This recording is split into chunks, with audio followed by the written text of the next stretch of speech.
Imagine this. You're standing at the edge of a dense forest, somewhere deep in rural China. The air is cold, unnaturally cold for the season, and there's a stillness that wraps itself around you like a shroud. The sun dips below the horizon, casting long shadows across the uneven ground. You take a step forward, your boots crunching on brittle leaves, and suddenly you feel it. A presence.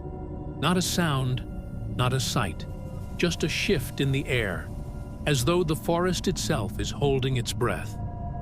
You turn back toward the village you left behind, but it's no longer in view. The narrow dirt path that led you here seems to have vanished, swallowed by the forest. You're alone now, or at least you think you are. You try to shake the feeling, but something isn't right. That presence, it's closer now, watching, waiting. This is the kind of moment that folklore warns us about.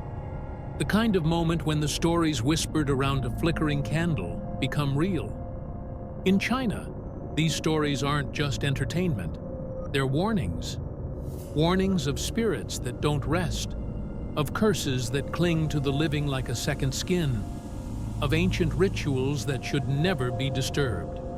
Take the tale of a man who stayed too long in a haunted village, ignoring the locals' pleas for him to leave before nightfall.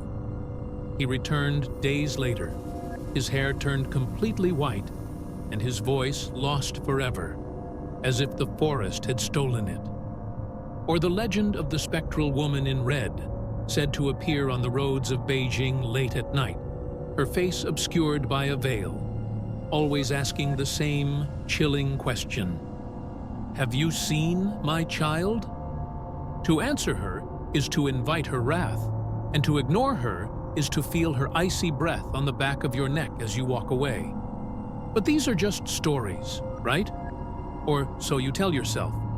After all, in the age of technology and reason, ghosts and spirits are relics of the past, something to laugh about at a dinner table or forget as you scroll through your phone. But what if they aren't? What if, right now, as you sit in the comfort of your room, the faint creak you hear isn't just the house settling?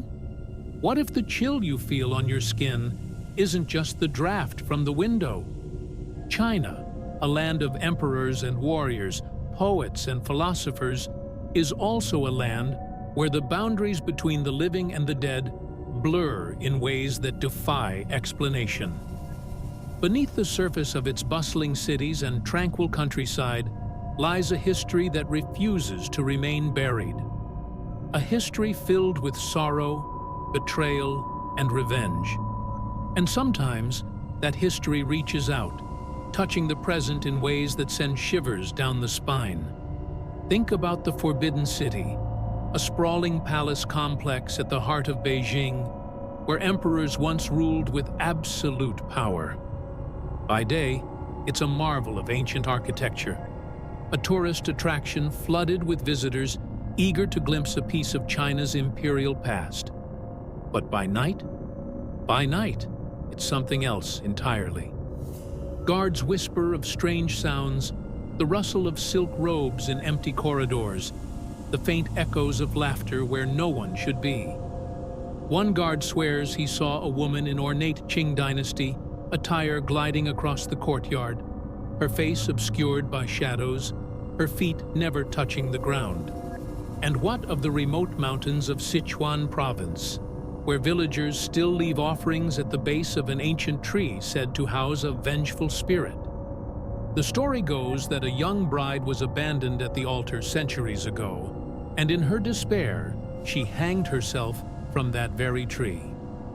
Now, her ghost is said to wander the area, appearing as a beautiful woman who lures unsuspecting men into the forest, never to be seen again. These are not mere legends. These are echoes of something older, something darker, something that refuses to fade away with time. And tonight, we're bringing you 5 of the most chilling true ghost stories from China. Stories that will take you from the haunted streets of Beijing to the cursed rivers of the countryside.